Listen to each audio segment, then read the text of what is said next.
Hello there. What's going on, everyone? We've got some X-Wing news. Solo play open alpha. What in the world is that? We're going to talk all about it because it's actually kind of exciting and might be something really cool for you to do during downtime. It's an AI system for X-Wing that is in an alpha right now. So this is weird for a whole bunch of reasons, but before I jump into that, I do want to thank my sponsor, Luxury Playstyle. They have the best quality X-Wing tokens available. These are full metal tokens. They're heavy, they're gorgeous, they're double-sided, they're incredibly detailed, they're very functional too. You've got your shields exhausted or full charge on one side, and you flip them over. It's amazing the way they have the force double-sided, the charge double-sided.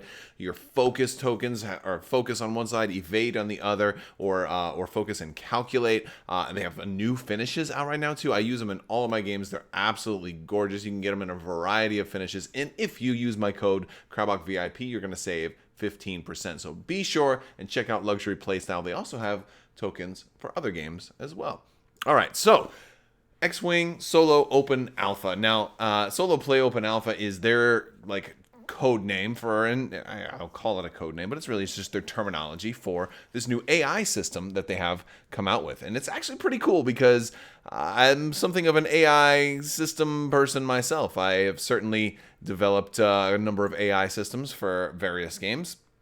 And a lot of you guys are maybe familiar with my Armada AI system or my Legion AI system. Both of those are available for free over on Crabbok.com. Now, I use a card-driven AI system, but here they're using a dice and rules-driven AI system for X-Wing, and it's interesting. We're gonna kind of look it over. I know obviously this is new news; it just came out. I have not been able to play this yet, but I think this might be an interesting topic for live streams or something like that. Let's run through it. So what is Solo Play Open Alpha? Well, this is a new way to play. It's got a number of different rules, and we're going to kind of look through them briefly. And it's also in an open alpha. Now, what is an open alpha? Because open alpha isn't necessarily going to be like the name of this forever. That's really what it is right now, and it's an alpha test. So if you've ever heard of a beta test, an alpha test is a step earlier than that. And what it means is basically it's a very preliminary test. Nothing is really set in stone at this point, and they're accepting user feedback. That's the open aspect of it. It's open to everybody, and they've published it. It's open to the public. Everybody can participate. And the alpha just means that they're going to be accepting your feedback, and they're going to be, looking for a lot of people to play test this out and see what they have to say about it. So this is your chance to contribute to X-Wing's solo play system. So the open alpha right now is a pretty cool document. It's 15 pages, so it's kind of rules heavy, and and so as we look at it, and we're going to kind of go through it, I will say this: I am not a fan of rules heavy AI systems. Primarily because my systems are basically boiled down to a deck of cards, and then you don't need a whole lot else. There are rules though, once you read them, you're done. This one, you're gonna have to have some other things at the table. So basically, you've got a couple of new terms. You've got a solo ship, which means an AI ship. It's not a ship that has Han Solo on it. You've got a tally, which is basically a word they're using to target something that you're going to spot, or basically a target, whether it's an enemy ship or an objective or even a friendly ship or something like that. But basically, your AI is going to be looking for enemy ships to mark as their tally, and that's basically the ship that's going to kind of help determine which movement they do. In other words, a ship might perform differently if it's got an enemy ship in its bullseye arc versus an enemy ship at range 3 in its side arc or something like that, because it's going to have different things. Basically different criteria that dice results will give it. Approach, it basically is talking about which arc your tally is in. And then attitude is going to be something that happens each round, which is going to determine whether you're aggressive, defensive, or balanced. And you're going to roll, I believe, a green die for that after and this is after just a kind of a quick perusing of the rules. So they have a solo introductory scenario, and they also talk about how you can play it with a friend, and mine are all the same way. You can play an AI system as a cooperative game if you want to work together with somebody against a big AI. Now, one big difference here is that I tend to make my AI very dumb, and theirs is not necessarily as dumb as mine, but I've also put mine out there with the idea of it's potentially very dumb, but you should give them more points to balance it. So, if you find this too easy, that's always something that you can do. Because if an AI system, first off, AI is not supposed to be something that's going to ever be run in a tournament. It's not ever going to be something that gets run on the world stage or whatever. It's something for fun. It's an alternate play, and it's something that keep you busy during quarantine and lockdown, during COVID-19, all of that stuff.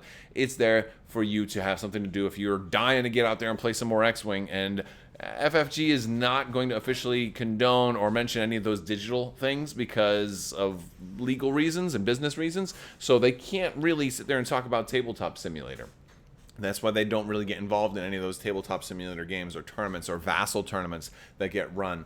All that stuff, FFG is like, I've never heard of that. I don't know anything what that is. So this is this is the only way they can really kind of address that. So they talk about the different things that you're going to need. It seems like there are certain restrictions on the introductory game of things that, like, certain upgrades that they haven't tested yet. Like, hey, just use certain upgrades for right now.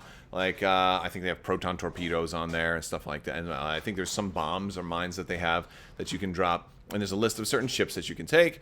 And it talks a little bit about squad building. And also you have some hyperspace markers. And there's some rules for that introductory scenario. I'm not going to go into that too much because, we'll probably run through it. I'm thinking this would be a good idea for a live stream. Also, I'd love to hear from you guys what you guys think. Do you think that maybe like an interactive kind of live stream doing X-Wing would be helpful? So let's scroll down a little bit more because there's some interesting things about this particular setup that are going to talk about how it works. So during, there's got the rules changes on like what you should do to fly against, an AI driven ship. First, like, identify the tally, right? So each ship is going to basically mark somebody that's going to be their anchor on determining how they move. And so it wants to find the nearest ship that it has target locked. So if they've got somebody target locked, they're going to try and make that their tally first. If they don't have somebody target locked, then they're going to go for the closest ship that's in their bullseye arc. And they're trying to, with this AI, it seems like they're trying to mimic smart human decisions that a human opponent might choose. And of course that seems to make sense. Like, I think they've kind of based this to be based off of the most intuitive choices that you would guess that an opponent would choose. And those, because of course if you've got somebody in your bullseye arc, maybe you're going to be going for them. That certainly makes sense. And the closest ship, certainly. Now if you have two ships that both happen to be at range 1, then you might not go for the closest one. You might go for the one that has that's closest to death or whatever. But at a certain point, when you're coming up with a flowchart for AI, and I've seen like really in-depth AI choices before, it can be really complicated. And so while they do have some like a number of different, like, follow these steps in order to find out what they do, that can get extremely difficult to not just to write but also to follow. You can be like, all right, well, hold on, I have two targets that I could choose. Which one should I go for? Well, all right, in this case, this guy he only has 3 hull left, but he's got shields. This guy has no shields, but he's got more hull. So which one is the tiebreaker? And then you have to follow this whole flow chart. And then it ends up becoming like really, really convoluted.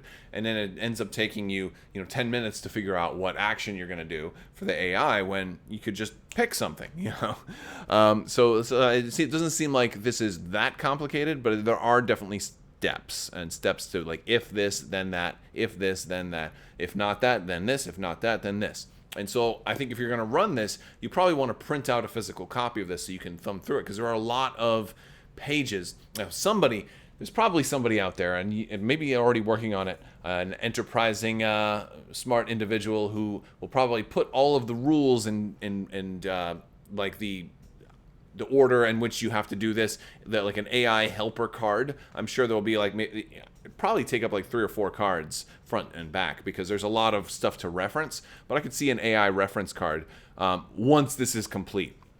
And there's really not a whole lot of reason to do it just yet, because this is probably going to change. That's the nature of an alpha, is that when something's in alpha, a lot of things can fundamentally change. And usually by the time it rolls around to a beta, it's a lot more polished, a lot more refined, a lot more contingencies have been addressed. You know, they haven't talked about every single upgrade card that's in here, or every single pilot and different combination of things that could happen. And so that's kind of one of the things I think they're looking for. What have we missed? You know, and that's what they want your help with. And then they have an approach chart talking about like the tally. They're going to reference the tally. If the tally is in more than one of the arcs, if the tally is beyond range 3, you're going to follow all of these rules. And then they're going to determine attitude. Well, you're going to do an approach roll, and you're going to set the dial up according to one of the charts, and the charts they're going to come up a little bit. But then they have the determine the attitude. So you're going to roll a die and see if it's a blank, a eyeball, or an evade, and that's going to make whether it's defensive, balanced, or offensive. And all of these things are going to play into other charts. There's a lot of charts in this document. So they have attack priority. I've certainly used attack priority before. I've done that for both my Armada and Legion AI. And so that makes sense. But this one, they're actually talking about which weapons you should use. So, like, the first thing you're going to do is you're going to go after, you know, you're going to try and fire, like, a proton torpedo first. You're going to anything that has the target lock header. Or then you're going to attack, if you don't have that, you're going to attack with a special weapon that has the highest attack value. And if you don't have that, then you'll attack with a primary weapon that has the highest attack value. And they talk a little bit about dice modification. A lot of this is like common sense stuff. Like if they're attacking you and they have a focus and a target lock, they're going to spend the target lock to re-roll blanks before spending the focus, just in case they would get, you know. But they have to spell all that out. Things that, you know, experienced players will just take as like, this is common sense. This just makes sense. They're talking about all of that, and just kind of, it's weird, like having written multiple AI systems. Sometimes you have to manually spell out things that seem like common sense, and it can take paragraphs to be like, okay, if blah, blah, blah, you know, blah, blah, blah, we will do this. We do want them to do this if there's any benefit, but if there's no benefit to it, then they won't do it, and so on and so forth. You know, if they roll all crits, they're not going to spend a target lock, you know. But you'd be surprised that you actually have to write that out, right? And then we get into some of the charts. Look at that. So we have got approach charts here, and this is pretty interesting. When a solo ship uses an approach chart to select a maneuver, it selects a maneuver on its dial that matches the corresponding approach result. Look at this. So you're gonna roll these two dice, right? And a red and a blue. Or, I'm sorry, a red and a blue, a green and a red, and yeah. And so considering that your dice are always gonna roll blanks, you're always gonna run two straight maneuver. I think that's, I mean, how many of you out there think or look at this and immediately went to what happens when they're both blank? Oh, okay, I'm doing the two straight every single time. And that's if they're in your bullseye. If you're, you know, if they're in your front arc but not in your bullseye, then things change a little bit, right? And if they are in their side arc, or if they're in your rear arc, it's going to talk about different maneuvers that you would do. And so that is pretty interesting. There's also, but that's a lot of charts depending on where they are. And I think that's, you know, this is stuff that probably needs to be on a card once everything gets finalized. Since it's an alpha, it makes sense that it would just be in a document right now. So I'll put a link to this whole system in the description below. They talk a little bit more about actions that you're going to take, and the actions that you take are going to depend on your attitude. If you're offensive, balanced, or defensive, you know, balanced might do something like coordinate, and defense might do something more like barrel roll out of the way as first option, or maybe take an evade, and you know, and offensive is more likely to target lock. You know, and they also talk about linked actions. Will they drop bombs? What are the criteria for all of these things? And I mean, the criteria for dropping bombs is pretty self-explanatory. It's pretty intuitive. Is there somebody near where the bomb would be, or does it look like there's going to be somebody near where the bomb would be? You know, of course, trying to write that out, and according to an AI system, is harder. If anybody who's ever done programming, computer programming, knows you have to be very, very specific. Is there somebody within range 2 of the rear of your ship, or something like that? Then maybe they will. You know, so yeah. So this is 15 pages. It's not super long. It's a little more complicated than you know, I would like, but they're trying to make something for everybody. And again, I'm curious if you guys think it's too long or maybe it's not long enough.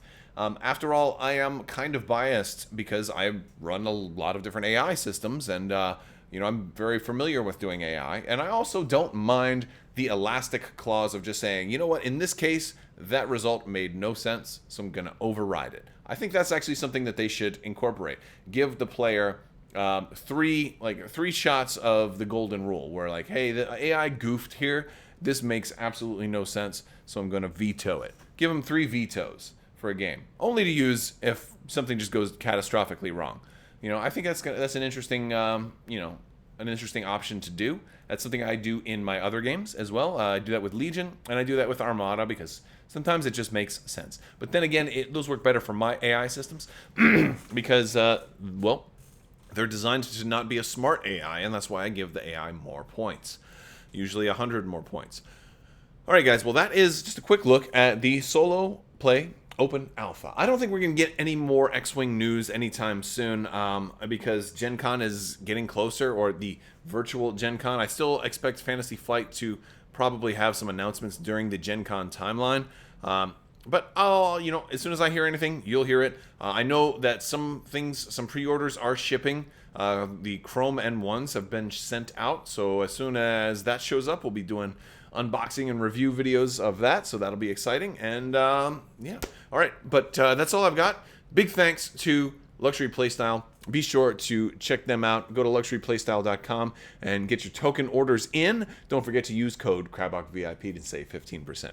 All right, everybody, I want to thank you all so much for watching. Big thanks to my patrons as well. You guys are absolutely amazing. Could not do this without you, so thank you for your continued support. I will talk to you guys soon, and as always, have a great day.